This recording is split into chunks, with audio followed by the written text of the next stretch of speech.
산상교회 중고등부 신입생 여러분들을 진심으로 환영합니다.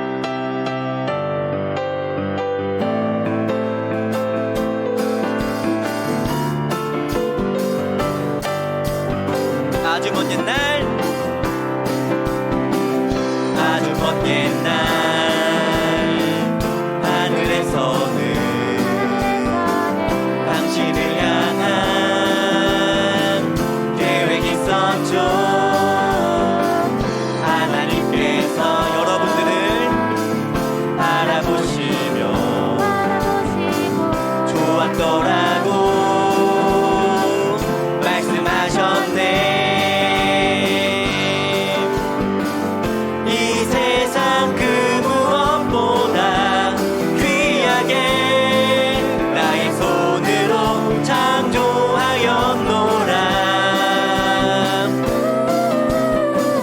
내가 너로 인하여 기뻐하노라. 내가 너를 사랑하노라. 사랑하고 축복합니다. 사랑해요.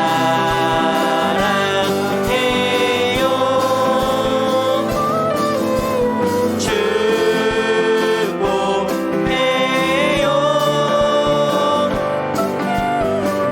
당신의 마음에 우리의 사랑을 드려요. 신입생 여러분들을 다시 한번 진심으로 환영합니다.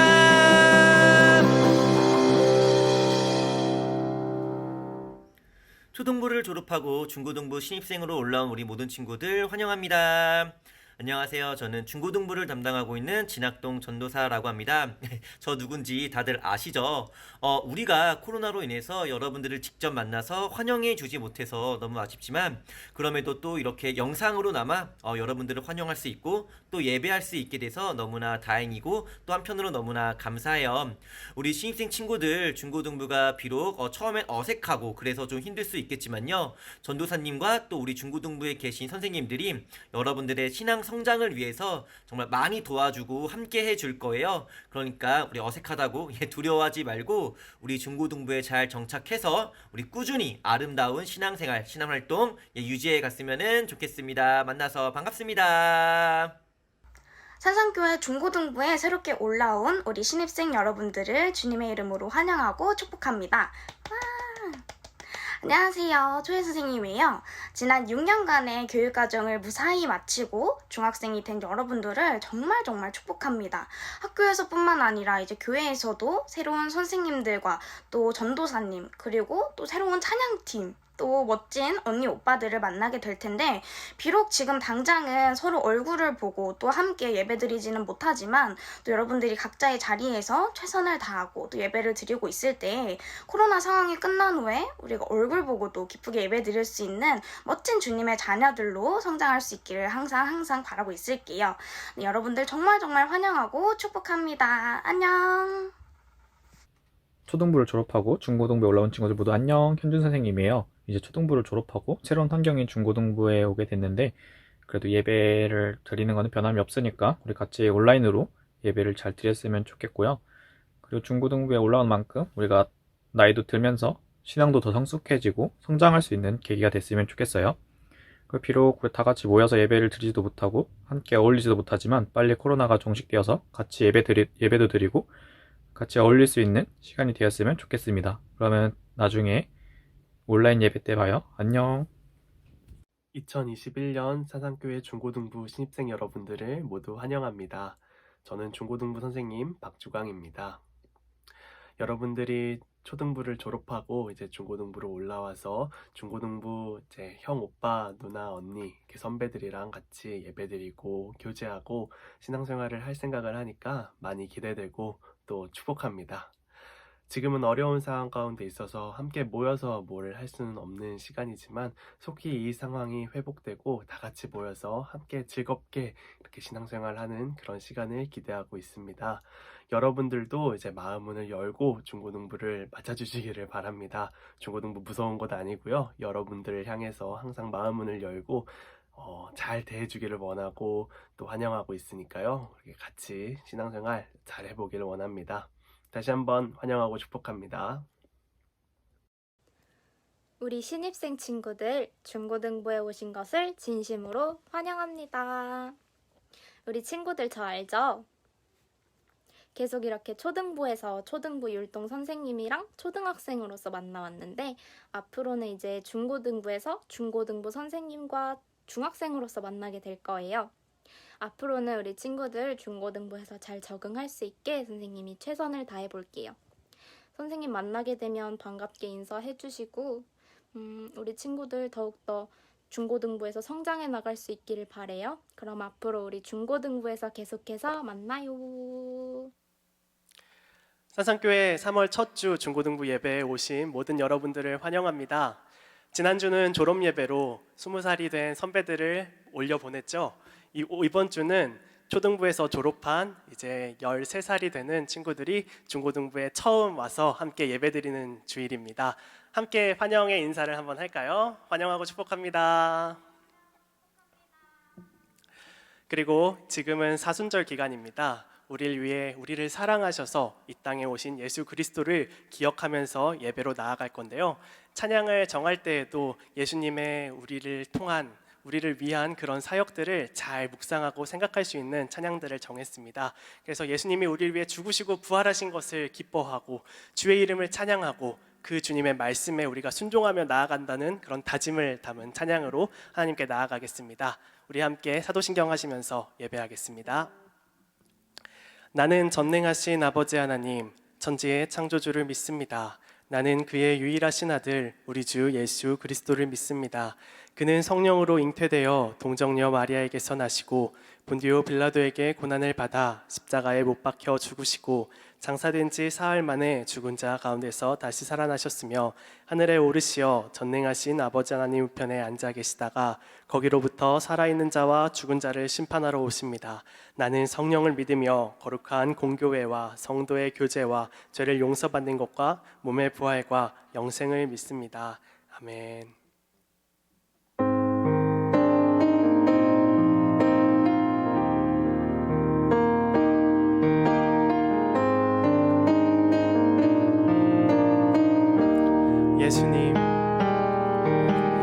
예수님, 그의 희생 기억할 때 자기 몸 버려 죽으신 주, 나 항상 생명 주신 그녀를 마음에 새겨 봅니다. 예수님 그의 희생 기억할 때 예수님 그의 희생 기억할 때 자기 몸 버려 죽으신 주, 나 항상 생명 주신 그녀를 마음에 새겨 봅니다. 마음에 새겨 봅니다.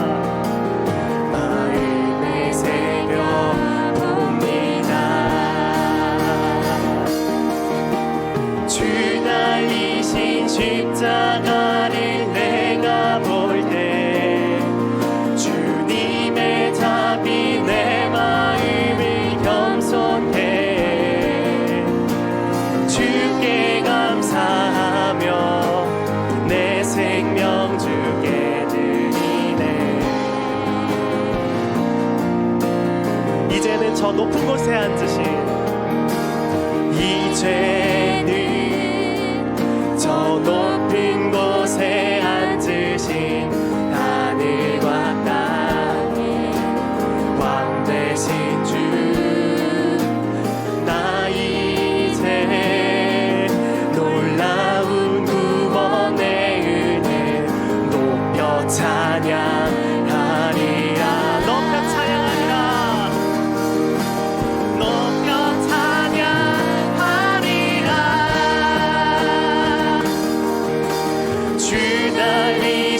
십자가를 내가 볼 때 주님의 답이 내 마음을 겸손해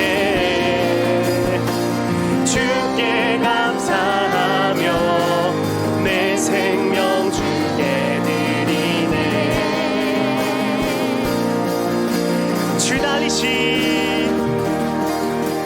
주 달리신 십자가를 내가 볼 때 주님의 답이 내 마음을 겸손케 해 주께 감사하며 내 생명 주께 드리네. 감사드리리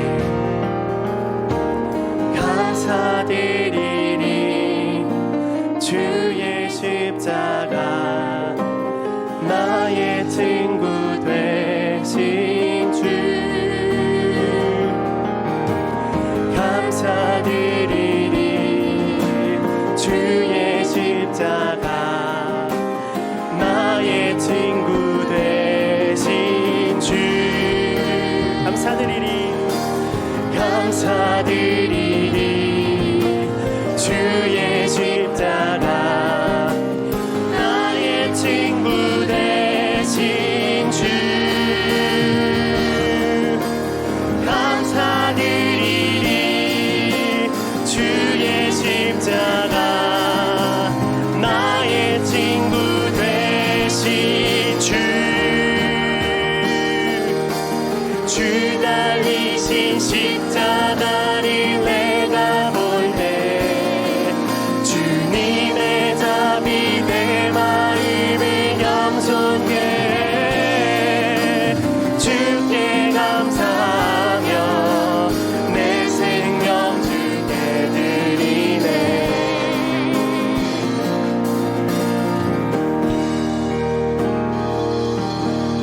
우리를 위해 가장 낮은 자로 이 땅에 오셔서 우리를 위해 대속하시고 구원하시고 승리하신 주님을 찬양합니다. 할렐루야.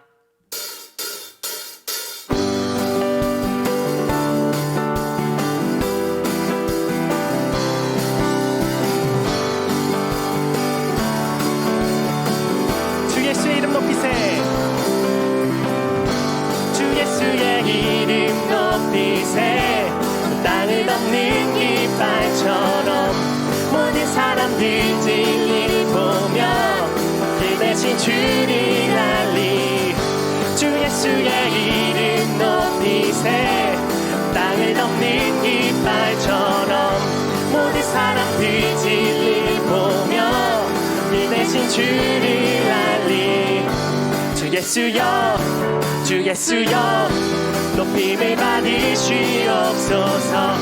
주 예수여 주 예수여 높임을 받으시. 주 예수 이름 높이세. 주 예수의 이름 높이세. 땅을 덮는 깃발처럼 모든 사람들 진리를 보며 다시 한번 주 예수의 이름 높이세. 주 예수의 이름 높이세. 온 땅을 덮는 깃발처럼 모든 사람들 진리를 보며 주 예수여 주 예수여 주 예수여 높임을 받으시옵소서. 주 예수여 주 예수여 높임을 받으시옵소서. 한 걸음씩 전진하며 이 땅을 정복해가네. 기도로 무기 삼으면 원수는 무너지리라.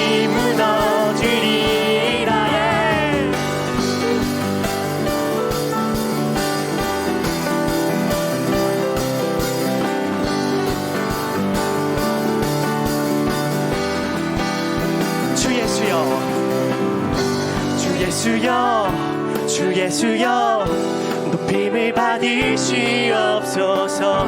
주 예수여 주 예수여 높임을 받으시옵소서.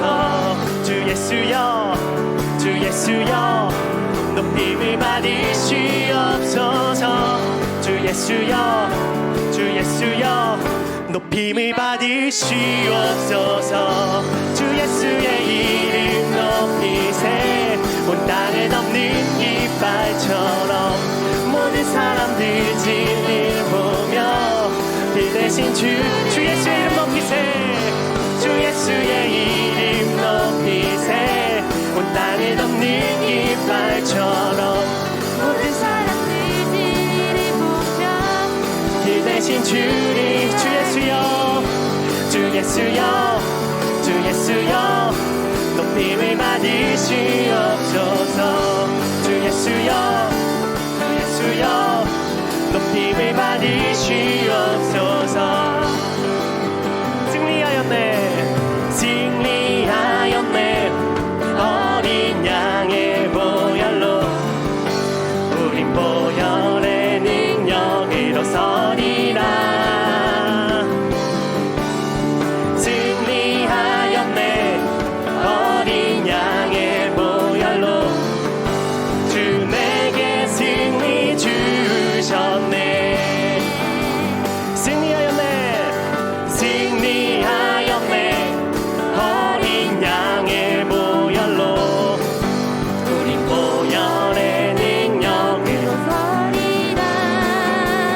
승리하였네, 승리하였네. 어린 양의 보혈로 주 내게 승리 주셨네. 우리 목소리로 찬양합니다. 승리하였네, 승리하였네. 어린 양의 보혈로 우린 보혈의 능력으로 서리라. 승리하였네, 어린 양의 보혈로 주 내게 승리 주셨네. 한 번 더 찬양합니다. 승리하였네, 승리하였네. 어린 양의 보혈로 우린 보혈의 능력으로 서리라. 승리하였네, 어린 양의 보혈로 주 내게 승리 주셨네. 주 내게 승리 주셨네. 할렐루야. 큰 박수로 주님께만 영광 올려드립시다. 아멘.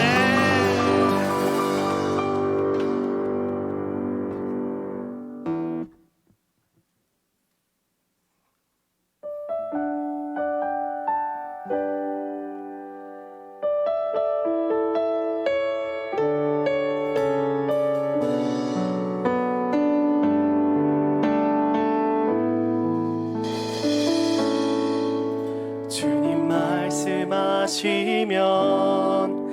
내가 나가리다. 주님 뜻이 아니면 내가 멈춰서리다.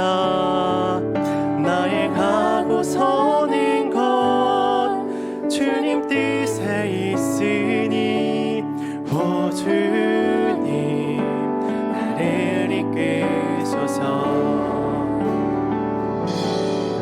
주님 말씀하시면 내가 나가리다. 주님 뜻이 아니면 내가 멈춰서리다.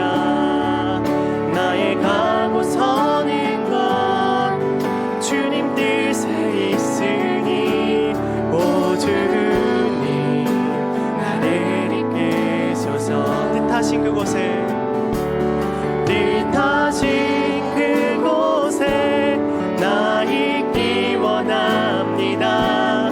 이끄시는 대로 순종하며 살리니 연약한 내 영혼 통하여 일하소서. 주님 나라와 그 뜻을 위하여 오 주님 나를 이끄소서. 주님 말씀하시면 내가 나가리다. 주님 뜻이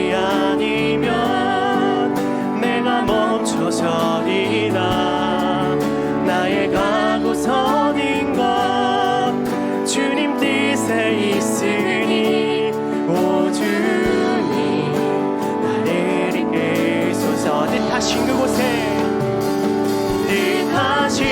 그곳에 나 있기 원합니다. 이끄시는 대로 순종하며 살리니 연약한 내 영혼 통하여 일하소서. 주님 나라와 그 뜻을 위하여 뜻하신 그곳에 나 있기 원합니다. 이끄시는 대로 순종하며 살리니 연약한 내 영혼 통하여 일하소서. 주님 나라와 그 뜻을 위하여 오 주님 나를 이끌소서. 오 주님 나를 이끌소서. 기도하면서 나아갈 때에 우리가 주님의 말씀에 순종하겠습니다, 이런 기도 제목으로 나아가길 원합니다. 주님을 믿고 주의 음성을 듣는 자는, 주님을 하나님으로 고백하는 자는 주의 말씀에 순종함을 통하여서 우리의 신앙을 증명해야 될 줄 믿습니다. 우리가 듣기 쉽지 않고 어려운 주님의 말씀이 있지만 이 시간 기도할 때 주님을 믿고 주의 말씀에 순종하면서 나아가겠습니다, 이런 기도로 하나님께 나아가길 원합니다. 기도하겠습니다.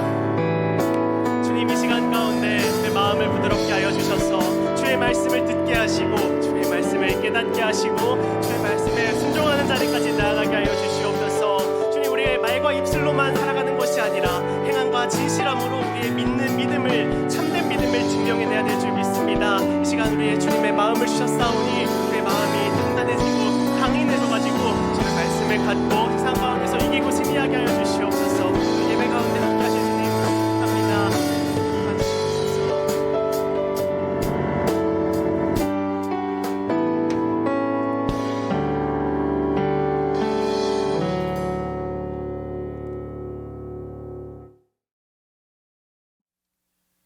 기도하겠습니다. 우리의 예배를 기뻐 받으시는 주님 감사합니다. 비록 저희가 함께 모여 예배를 드리지 못하지만 각자의 자리에서 예배를 드릴 수 있음에 감사합니다. 지난 한 주를 돌아봅니다. 지난 한 주 동안 말씀에 의지하지 않고 내 뜻대로 살았음을 고백합니다. 다시 있을 오늘 예배를 통해 우리의 삶이 회복되게 하여 주시고 각자의 삶에서의 예배의 자리와 우리의 학업 자리에서도 동일한 회복이 있게 해주세요. 오늘은 특별히 신입생 환영 예배를 드립니다. 새로운 환경에서 드리는 중학생 친구들이 저희 중고등부에 잘 정착되어 신앙이 더욱 성장하는 과정이 되게 하여 주세요.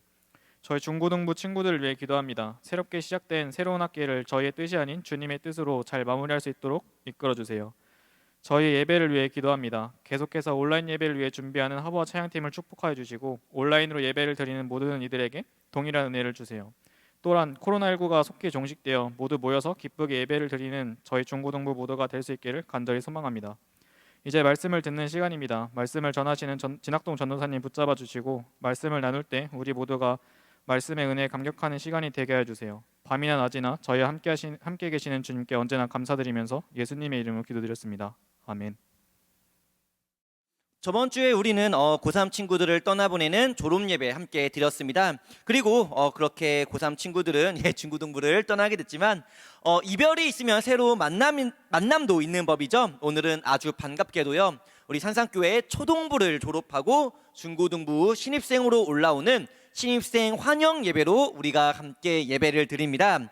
우리 신입생 환영 예배로 신입생들과 함께 오늘 첫 번째 드리는 예배의 말씀은요, 창세기 39장 1절부터 9절까지의 말씀이에요. 창세기 39장 1절부터 9절까지의 말씀 우리 함께 읽도록 하겠습니다. 요셉이 이끌려 애굽에 내려가매 바로의 신하 신의대장 애굽 사람 보디발이 그를 그리로 데려간 이스마엘 사람의 손에서 요셉을 산이라. 여호와께서 요셉과 함께 하심으로 그가 형통한 자가 되어 그의 주인 애굽 사람의 집에 있으니 그의 주인이 여호와께서 그와 함께 하심을 보며 또 여호와께서 그의 범사에 형통하게 하심을 보았더라. 요셉이 그의 주인에게 은혜를 입어 섬김에 그가 요셉을 가정 총무로 삼고 자기의 소유를 다 그의 손에 위탁하니 그가 요셉에게 자기의 집과 그의 모든 소유물을 주관하게 한 때부터 여호와께서 요셉을 위하여 그 애굽 사람의 집에 복을 내리심으로 여호와의 복이 그의 집과 밭에 있는 모든 소유에 미친지라. 주인이 그의 소유를 다 요셉의 손에 위탁하고 자기가 먹는 음식 외에는 간섭하지 아니하였더라. 요셉은 용모가 빼어나고 아름다웠더라. 그 후에 그의 주인의 아내가 요셉에게 눈짓하다가 동침하기를 청하니 요셉이 거절하며 자기 주인의 아내에게 이르되 내 주인이 집안의 모든 소유를 간섭하지 아니하고 다 내 손에 위탁하였으니 이 집에는 나보다 큰 이가 없으며 주인이 아무것도 내게 금하지 아니하였어도 금한 것은 당신뿐이니 당신은 그의 아내임이라. 그런즉 내가 어찌 이 큰 악을 행하여 하나님께 죄를 지으리이까. 아멘. 3월에 새 학기가 시작됐습니다. 3월 새 학기가 시작되면은 우리 친구들 마음 좀 어떠신가요? 전도사님이 이제는 학생 때를 좀 생각해 보면요, 새 학기 때마다 기분이 좀 묘했던 것 같아요. 비유하자면 멀리 여행을 가기 위해 이제 버스를 타기 직전에 이거 화장실을 갈까 말까 하는, 가고 싶긴 한데 안 가도 될 것 같은 그런 오묘한 기분이랄까요? 어떤 느낌인지 좀 아시겠나요? 새 학기는요, 새로운 장소 그리고 새로운 만남이 시작이 됩니다. 장소는 작게 학급, 반이 달라질 수도 있고요. 크게는 학교가 달라질 수도 있어요. 그리고 만남 역시 마찬가지죠. 작게는 그냥 반 친구 몇 명 정도 달라지는 수도 있겠지만요, 혹 크게는요, 친구 무리가 아예 크게 달라지는 경우도 있을 겁니다. 참고로 전도사님은 고등학교를 좀 멀리 다니게 돼서요, 고등학교 들어와서는 이제 중학교 때 친구들과는 잘 만나지 못했거든요. 그래서 전도사님은 이제 고등학교 새 학기가 시작되면서 친구들이 아예 다 바뀌어버린 그런 케이스예요.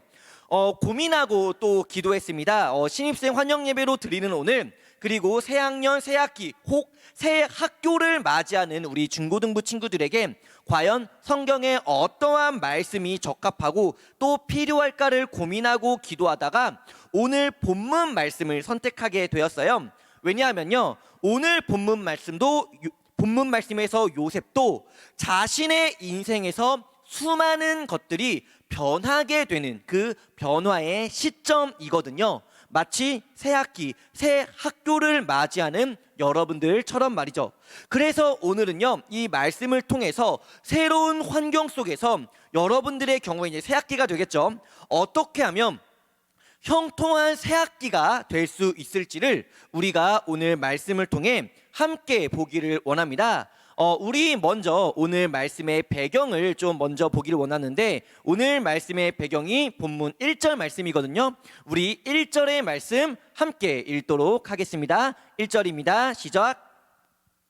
요셉이 이끌려 애굽에 내려가매 바로의 신하 친위대장 애굽 사람 보디발이 그를 그리로 데려간 이스마엘 사람의 손에서 요셉을 산이라. 아멘. 1절 말씀에 보게 되면요, 요셉이 애굽에 이끌려 내려갔다라고 기록되어 있습니다. 이끌려서 어떠한 의미일까요? 이집트의 아름다움과 향락에 빠져 이끌려 갔다라는 건 아닐 거예요. 이끌렸다라는 것은요, 강제로 이집트에 팔려왔다라는 겁니다. 인신매매를 당한 거예요. 그런데 충격적이게도요, 이 인신매매 범인들은 바로 요셉의 형들이었습니다. 무슨 말이냐? 오늘 본문 앞의 내용을 보게 되면요, 요셉에겐 10명의 형들이 있었습니다. 그런데 아버지 야곱이 이 요셉만 엄청 예뻐하는 거예요. 편애를 하는 거죠. 그렇다 보니까 형들은 이 요셉을 질투하기 시작하고요, 질투는 곧 분노로 바뀌게 되고, 분노로 말미암아 형들이 요셉을 이집트에 팔아 넘기게 되었다라는 거죠. 앞서 오늘 본문 말씀에서 요셉은요, 그의 인생에서 수많은 것들이 변하게 됐다라고 말씀드렸는데, 이것이 그 변화의 이유입니다. 팔림. 형들이 요셉을 팔아버림으로써 요셉은 가나안 땅에서 이집트로 살아가고 있는 그 지역이 변하게 되고요, 뿐만 아니라 아버지가 가장 사랑했던 11번째 아들에서 이집트 보디발 장군의 노예로 신분까지도 변하게 되었다라는 거예요. 이처럼 요셉은 그의 모든 것이 변하게 되었습니다. 하지만 오늘 본문 말씀에서요, 요셉에게 변하지 않은 유일한 한 가지가 있었어요. 무엇이냐? 바로 2절의 말씀인데요. 우리 2절의 말씀도 함께 읽도록 하겠습니다. 2절입니다. 시작. 여호와께서 요셉과 함께 하심으로 그가 형통한 자가 되어 그의 주인 애굽 사람의 집에 있으니 아멘. 요셉의 환경이 변했습니다. 요셉의 신분도 변했습니다. 하지만 그럼에도 요셉에게 변하지 않았던 유일한 한 가지 무엇입니까? 바로 여호와 하나님께서 요셉과 함께 하셨다라는 사실이죠. 전 개인적으로 이 말씀을 보면요, 정말 큰 감동을 느낍니다. 한번 상상해 보세요. 이집트는요, 우상으로 가득한 땅입니다. 죄악으로 가득 찬 땅이었거든요. 비유하자면 영적인 쓰레기통이라고 말할 수 있는 그런 땅이었어요. 하나님 보시기에 지저분하고 더럽고 뭐 하나 좋을 거 없는 그런 쓰레기통 같은 땅에 하나님이 계십니다. 왜요? 요셉이 그곳에 있었기 때문에. 하나님을 믿는 사람이요, 한 100명 정도 있던 것도 아니, 10명 있던 것도 아닙니다. 단 한 명, 단 한 사람, 하나님께서 사랑하시고 하나님을 사랑하는 요셉 그 한 사람을 위해서 하나님께서는 우상이 질비하고 죄악이 가득 찬 영적 쓰레기통과도 같은 이집트에서 요셉과 함께 해 주셨다라는 거예요. 물론 이 요셉의 변화는요, 여러분들과 꼭 맞지는 않아요. 여러분들이 노예는 아니잖아요. 어디 팔려간 것도 아니죠. 하지만 생각해보면요, 또 몇몇 부분은 비슷합니다. 새 학기를 맞아서요, 여러분들이 생활하는 학교가 달라졌을 거고요. 여러분들의 사회적 신분은요, 초등학교에서 중학생으로, 중학생에서 고등학생으로, 그리고 고등학교 2학년에서 이런 제기를 고3으로 바뀌게 되었죠. 여러분들의 많은 것이 변했습니다. 하지만 그럼에도 여러분들에게, 우리들에게 변하지 않은 한 가지는 무엇입니까? 바로 하나님께서 우리와 함께 해 주신다는 이 진리의 말씀입니다. 믿으십니까? 아멘. 그리고 사실 변화라는 것은요, 꼭 지금뿐만이 아니라 우리가 살아가고 있는 데 있어서 꾸준히 따라오는 현상이에요. 중학교, 고등학교 언젠간 다 졸업해 버릴 거고요. 학생에서 성인으로 신분도 바뀌게 될 겁니다. 부모님과 함께 사는 가정의 모습에서요, 여러분들이 결혼하면 여러분들이 부모가 될 것이고요. 여러분들의 자녀와 함께 사는 가정의 모습으로 변하게 되겠죠. 이처럼 인생은요, 사실 변화의 연속입니다. 변화는 멈추지 않아요. 이런 말이 있죠. 인생은 B와 D 사이의 C이다. 제가 지어낸 말 아닙니다. 프랑스 철학자가 한 말이에요. B는 birth, 탄생이고요. D는 death, 죽음입니다. 그러면 가운데 C는 무엇일까요? 네, 원래 초이스, 선택인데요. 저는 여기에 한 가지 더 추가하고 싶어요. 바로 change, 변화. 인생은 태어나고 죽을 때까지 끊임없이 선택하고 끊임없이 변화합니다. 하지만 이 끊임없는 변화 속에서 유일하게 변하지 않는 한 가지가 있다면 그것은 바로 하나님께서 우리와 함께 해 주신다라는 이 사실입니다. 이것은 변하지 않습니다. 그렇게 이 말씀은요, 진리입니다. 어떠한 환경 속에서도요, 어떠한 상황 속에서도 하나님께서 영원히 우리와 함께 해주신다는 이 진리의 말씀을 우리가 굳게 믿으며, 우리가 어떠한 상황으로 변화한다 하더라도, 우리의 환경과 처지가 어떻게 변하게 된다 하더라도요, 하나님은 요셉과 함께 하셨던 것처럼 그 영적인 쓰레기통인 애굽에서조차 요셉과 함께 해 주셨던 것처럼 우리와 영원히 함께 해 주실 것을 우리 중고등부 친구들 모두, 이 말씀을 믿는 우리 중고등부 친구들 모두가 되시기를 주님의 이름으로 간절히 소원합니다. 이처럼 요셉의 수많은 변화 속에서도요, 하나님은 요셉과 함께 해 주셨습니다. 그러면요, 이제 볼 것은요, 하나님과 함께하는 요셉의 삶의 모습은 과연 어떠했는가, 이것을 우리가 좀 보길 원하는데, 먼저 그 말씀이 3절부터 6절까지 나와 있어요. 우리 3절부터 6절까지의 말씀 함께 읽도록 하겠습니다. 시작. 그의 주인이 여호와께서 그와 함께 하심을 보며 또 여호와께서 그의 범사에 형통하게 하심을 보았더라. 요셉이 그의 주인에게 은혜를 입어 섬김에 그가 요셉을 가정 총무로 삼고 자기의 소유를 다 그의 손에 위탁하니 그가 요셉에게 자기의 집과 그의 모든 소유물을 주관하게 한 때부터 여호와께서 요셉을 위하여 그 애굽 사람의 집에 복을 내리심으로 여호와의 복이 그의 집과 밭에 있는 모든 소유에 미친지라. 주인이 그의 소유를 다 요셉의 손에 위탁하고 자기가 먹는 음식 외에는 간섭하지 아니하였더라. 요셉은 용모가 빼어나고 아름다웠더라. 아멘.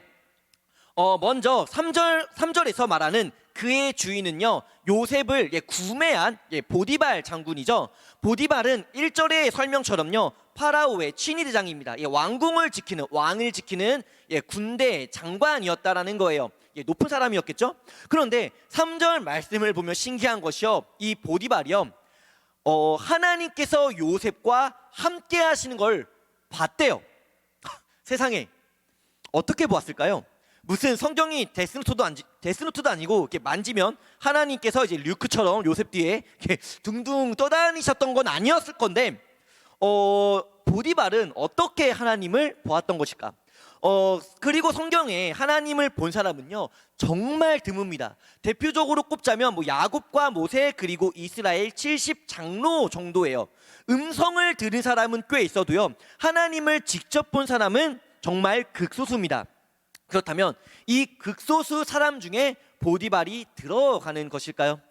보디발 신앙의 재평가가 필요한 시점인가 싶기도 하지만, 사실 여기서 보다라는 단어의 그 원어를 찾아보게 되면요, 와야르라고 기록되어 있어요. 그리고 와야르의 뜻은요, 보다라는 것도 있지만 발견하다, 깨닫다라는 의미로도 함께 사용됩니다. 즉 보디발이 하나님께서 요셉과 함께 하신 것을 보았다라는 이 말씀은 실제로 눈으로 하나님을 본 게 아니라 하나님께서 요셉과 함께 하신다라는 것을 깨달았다, 알게 되었다라는 의미로 볼 수 있겠죠. 자, 그러면 이어서 생각해 볼 것은요, 어떻게 보디발은 하나님께서 요셉과 함께 하신다라는 사실을 깨달을 수 있었던 것일까요? 그것은 이어지는 3절 후반부의 말씀을 보면 알 수 있습니다. 3절 후반부에 이렇게 기록되어 있어요. 또 여호와께서 그의 범사에 형통하게 하심을 보았더라. 그렇습니다. 보디발이 하나님께서 요셉과 함께 하심을 깨달을 수 있었던 이유는요, 하나님께서 요셉을 형통하게 해 주셨기 때문입니다. 여기까지는 어렵지 않아요. 그런데요, 그러면 형통이란 게 뭔가요? 흔히 사람들이 생각하는 형통은 보통 이런 거죠. 아, 주인님 셀트리온 주식 사셔야 합니다 해서 보디발이 셀트리온을 샀어요. 진짜 대박이 나가지고, 야, 너 형통한 거 보니까 하나님이 너와 함께 하는구나 했다면 이건 개소리죠. 만약 형통이요, 사람들이 생각하는 것처럼 인생에서 무언가 막힘없이 술술술 잘 풀리는 그런 것이 형통이라면요, 요셉은 애초에 이집트로 팔려오는 일도 없어야 했을 겁니다. 노예로 팔려오는 게 형통입니까? 그건 비참한 거예요. 성경이 말하는 형통은요, 쉽게 말하면 하나님과 함께하는 겁니다. 하나님을 믿음으로 말미암아 하나님을 나의 마음에 품으며 살아가는 것, 이것이 곧 형통이라는 거예요. 창세기 15장 1절 말씀에 보면요, 이렇게 기록되어 있습니다. 여호와의 말씀이 환상 중에 아브람에게 임하여 이르시되, 아브람아 두려워하지 말라, 나는 너의 방패요 너의 지극히 큰 상급이라. 아멘. 상급은요, 보상입니다. 성경이 말하는 진정한 상급은 누구입니까? 진정한 보상은 누구입니까? 하나님께서 상급입니다. 여호와 하나님만이 우리의 진정한 참된 보상이 되어준다라는 거예요. 상급은요, 돈이 아니라, 성공이 아니라, 성적이 아니라, 반에서 핵이사가 되는 것이 아니라 오직 여호와 하나님 한 분만이 우리의 상급자 되시기에, 형통한 인생이라는 것은요, 돈을 많이 버는 인생이나 좋은 대학 가서 명예를 얻는 그런 인생이 아니라 상급 되시는 하나님을 내가 믿으며 그 믿음으로 말미암아 하나님과 동행하는 삶이 형통한 인생, 형통한 삶이라고 말씀드릴 수 있다라는 겁니다. 그리고 중요한 것은요, 이 형통한 인생을 통해서 하나님을 믿지 않는, 하나님을 알지 못하는 사람들이 하나님을 알게 되고요, 하나님을 보게 된다라는 거예요. 마치 누구처럼요, 하나님을 알지 못했지만 요셉을 통해 하나님을 깨닫게 된 보디발처럼 말이죠. 그런데 이 말은 반대로요, 우리가 형통하지 못한 인생을 살아간다면, 실패한다는 게 아니죠. 하나님을 믿는다고 말하면서 하나님과 동행하지 못한 삶을 살아간다면 사람들은 우리를 통해 하나님을 볼 수 없습니다. 보디발은요, 요셉의 형통함을 통해서 요셉이 하나님을 믿는 신앙의 모습을 통해서 요셉과 함께 하시는 하나님을 깨달을 수 있었습니다. 이처럼 우리의 새로운 환경에서 우리의 형통함을 통해 우리의 믿음을 통해 신앙을 통해 우리와 함께 하시는 하나님을 사람들에게 알리고 또 전하는 우리 산상교회 중고등부 친구들 모두가 되시기를 주님의 이름으로 소원합니다. 요셉은요, 새로운 환경 속에서 하나님을 향한 신앙의 끈을 놓지 않았습니다. 비록 그 새로운 환경은요, 이전의 삶보다 못했고요, 이전의 삶보다 비참했고 힘들었어요. 그럼에도 요셉은 끝까지 하나님을 믿으며 생활했다라는 거죠. 4절과 6절의 말씀을 보면요, 보디발이 요셉을 얼마나 신뢰하는지를 우리는 알 수 있습니다.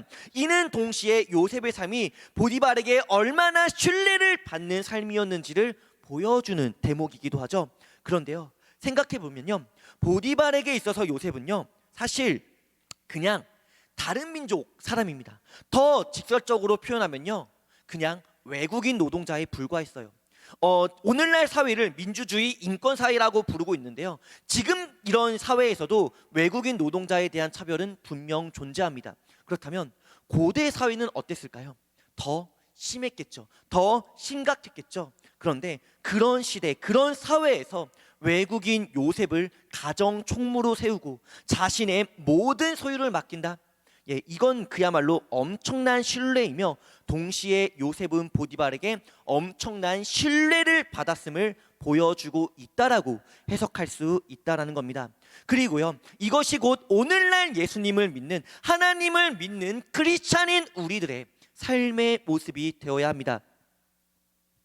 속이고 빼앗고 취하고, 여기서 취한다는 건 술 마시고 취한다는 게 아니라 자기의 것을 만든다라는 뜻이죠. 아무튼 속이고 빼앗고 취하고 여기선 술 마시고 취한다는 뜻 맞습니다. 어쨌든 이러한 삶의 모습을 보이는 사람들을요, 여러분들은 쉽게 신뢰할 수 있겠습니까? 뭐만 맡기면 일단 자기 것부터 챙기려 들고 어떻게든 자기가 더 이득을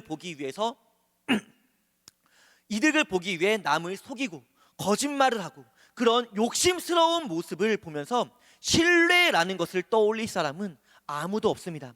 작년 한 해 코로나로 유명해진 이단이 있죠. 신천지. 얘네들은요, 본인들이 진리라고 말합니다. 그런데 아무리 지들 입으로요, 우리가 진리라고 진리게 말해도요, 얘네들이 거짓이고 이단인 이유는 분명합니다. 간단합니다. 속이고 뻥을 쳐요. 정체를 숨기는 것이 아니라 정체를 속입니다. 숨기는 건 예수님도 하셨어요. 하지만 속이는 건 다릅니다. 속이는 건 거짓이에요. 뻥이에요. 그리고 심지어 그 뻥을 합리화합니다. 거짓말을 통해서라도 결과만 좋으면 장땡이래요. 거짓이요, 진리가 될 수 있습니까? 거짓은 그냥 거짓입니다. 거짓을 통해 어떻게 진리이신 하나님을 전하고 어떻게 진리이신 예수님을 전할 수 있겠습니까?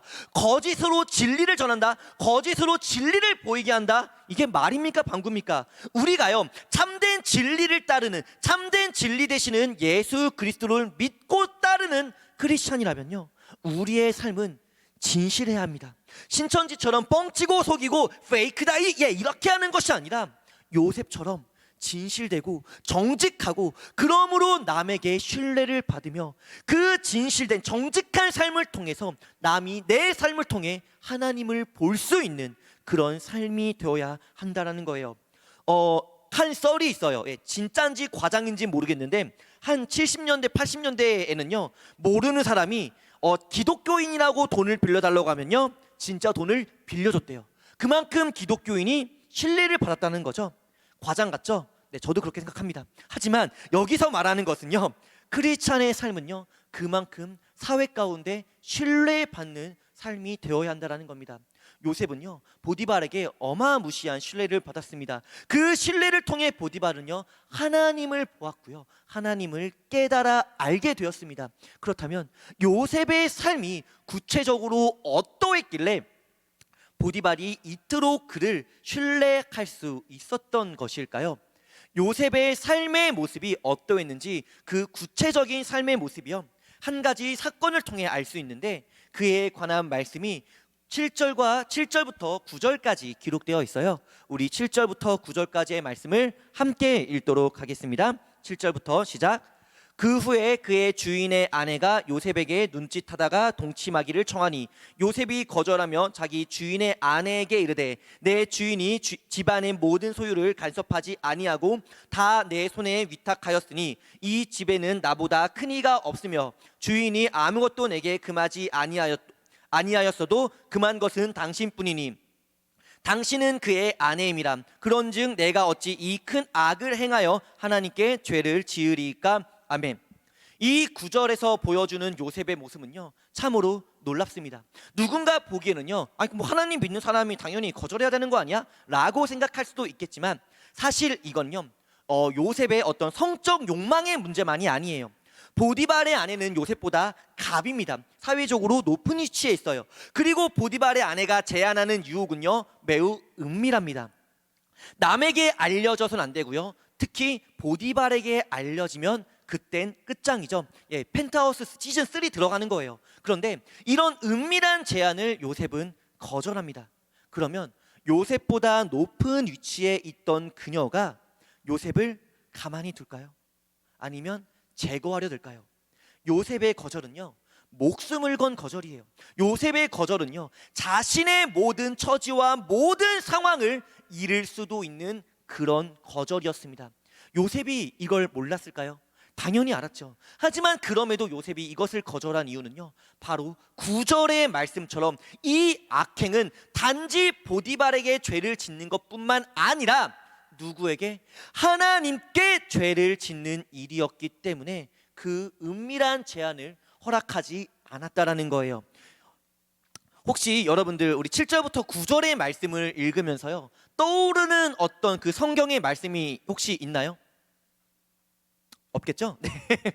사실 이 말씀은요, 창세기에서 선악과를 먹는 사건과 매우 유사합니다. 그때도 아담과 하와는요, 동산에 모든 모든 열매를 먹을 수 있었어요. 마치 요셉이 주인이 아무것도 내게 금하지 아니하였습니다 라고 말하는 대목과 유사하죠. 하지만 아담과 하와에게 금지된 한 가지 열매가 있었으니 그것이 선악과죠. 요셉에게 금지된 것, 보디발의 아내. 네. 요셉의 이 거절은요, 정말로 어떻게 보면 쉬운 그런 거절이 아니라 아담과 하와가 뱀의 유혹을 물리치는 그런 모습을 상상하게 할 만큼 그런 장면으로 볼 수 있습니다. 그리고 이것이요, 요셉이 보디발에게 그토록 신뢰받을 수 있었던 이유인 동시에 변화된 삶 속에서 요셉이 형통한 삶을 살아갈 수 있었던 이유이기도 합니다. 요셉은요, 그의 인생을 하나님을 중심으로, 하나님을 기준으로 생각했고요, 판단했고 결정했습니다. 보디발의 아내가 은밀하게 동침하자고 제안했을 때 장군에게 들키지 않으면 장땡을 하고 생각한 것이 아니라 보디발이 모른다 할지라도 이는 결국 하나님 앞에 죄를 범하는 것으로 생각했고요, 그렇기에 그것을 거절했다라는 거예요. 판단의 기준, 결정의 기준, 자신의 욕망, 상황, 필요가 아니라 하나님께로 맞추었다라는 것이죠. 이것이 바로 형통한 새 학기를 위해 우리에게 필요한 마음이요, 삶의 자세입니다. 많은 사람들은요, 자기 자신을 기준으로 생각하고 판단하고 결정합니다. 무엇이 나에게 유익이 될까? 무엇이 나에게 도움이 될까? 무엇이 내 만족을 채울 수 있을까? 이러한 생각으로 결정을 하고요, 그러한 인생을 형통한 인생이라고 생각해요. 나에게 이득이 되는 것을 취하면 이것이 형통이지, 나에게 도움이 되는 것을 취하면 이것이 형통이지 착각합니다. 이거는요, 그냥 자기 자신밖에 모르는 이기적인 인생일 뿐이지 형통한 인생이라고 말할 수가 없어요. 자기 배만 부르고 남은 굶어 죽고 있는데 자기 배만 부른 게 형통입니까? 그건 이기적인 겁니다. 형통이란 무엇입니까? 앞서 설명드렸죠. 하나님과 함께 하는 것입니다. 그렇다면 형통한 삶이란 무엇입니까? 하나님과 동행하는 삶을 우리는 형통한 삶이라고 말씀드릴 수 있을 것이고요. 하나님과 동행하는 그 삶의 방법은 무엇이냐라고 질문했을 땐 바로 하나님을 먼저 생각하고 하나님을 우선시 생각하고 하나님의 마음으로 하나님의 기준으로 판단하고 결정하는 것이 하나님과 동행하는 삶이며 곧 그렇게 이것이 형통한 삶이라고 말씀드릴 수 있습니다. 많은 것이 달라지고 변하는 새 학기 그리고 새 학교, 이 변화되는 삶 속에서요, 하나님의 마음으로 하나님을 기준으로 그렇게 하나님과 동행함으로 형통한 새 학기를 맞이하고 보내는 우리 산상교회 중고등부 친구들 그리고 선생님들 모두가 되시기를 주님의 이름으로 간절히 소원합니다. 우리 이 시간 말씀을 기억하면서 모든 상황 속에서 오직 주님만을 바라보겠다는 이 귀한 고백 우리 함께 찬양으로 올려드리기 원합니다. 모든 상황 속에서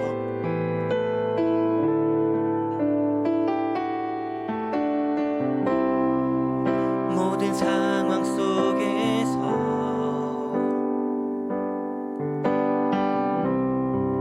주를 찬양할지라.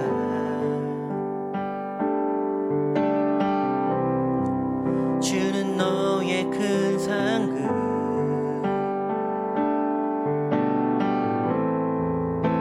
큰 도움이시라. 주의 얼굴 구할 때, 주의 얼굴 구할 때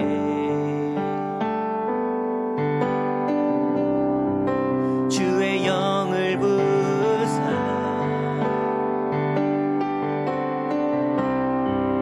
크신 사랑 안에서 주를 보게 하소서.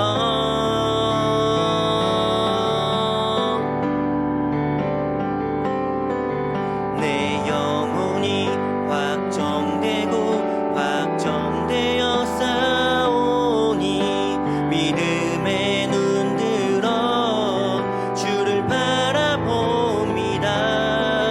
내 영혼이 확정되고 확정되어 싸우니 믿음에 눈 들어 주를 바라본 내 영혼이 확정되고 확정되어 싸우니 믿음에 눈 들어 주를 바라봅니다. 내 영혼이 확정되고 확정되어 싸우니 믿음에 눈 들어 주를 바라봅니다. 주를 찬양할 때 주를 찬양할 때 주의 나라 힘이 임했네. 주의 영원한 나라 주 보게 하소서.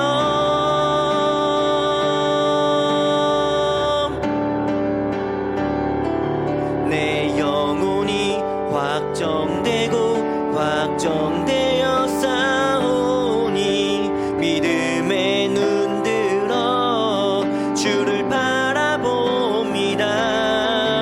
내 영혼이 확정되고 확정되어 싸우니 믿음에 눈 들어 주를 바라봅니다. 우리 이 시간 잠시 함께 기도하는 시간 갖기 원합니다. 우리 새로운 학기로 새롭게 변화되는 환경에서 시작됩니다.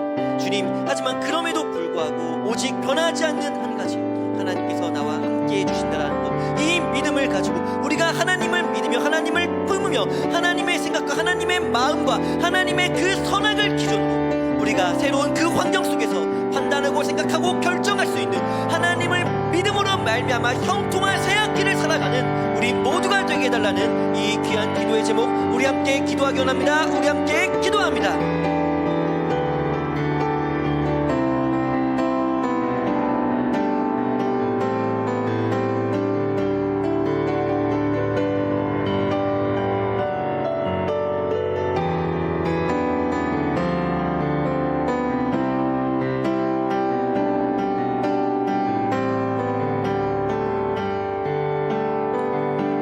우리 함께 주기도문 함께 기도하겠습니다. 하늘에 계신 우리 아버지, 아버지의 이름을 거룩하게 하시며 아버지의 나라가 오게 하시며 아버지의 뜻이 하늘에서와 같이 땅에서도 이루어지게 하소서. 오늘 우리에게 일용할 양식을 주시고 우리가 우리에게 잘못한 사람을 용서하여 준 것 같이 우리 죄를 용서하여 주시고 우리를 시험에 빠지지 않게 하시고 악에서 구하소서. 나라와 권능과 영광이 영원히 아버지의 것입니다. 아멘.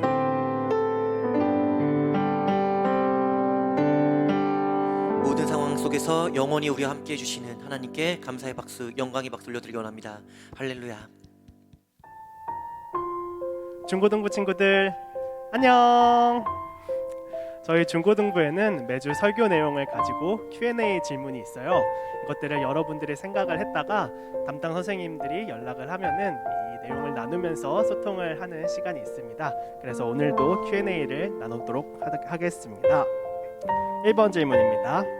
이집트로 팔려온 요셉에게 있어서 변하지 않는 한 가지는 무엇입니까? 두 번째입니다. 성경이 말하는 형통이란 무엇입니까? 마지막 세 번째, 형통한 새학기를 위해 필요한 나의 자세는 무엇인가요? 이 세 질문을 생각을 하고 선생님들이랑 나누면 좋겠습니다. 모두 다음 주에 만나요.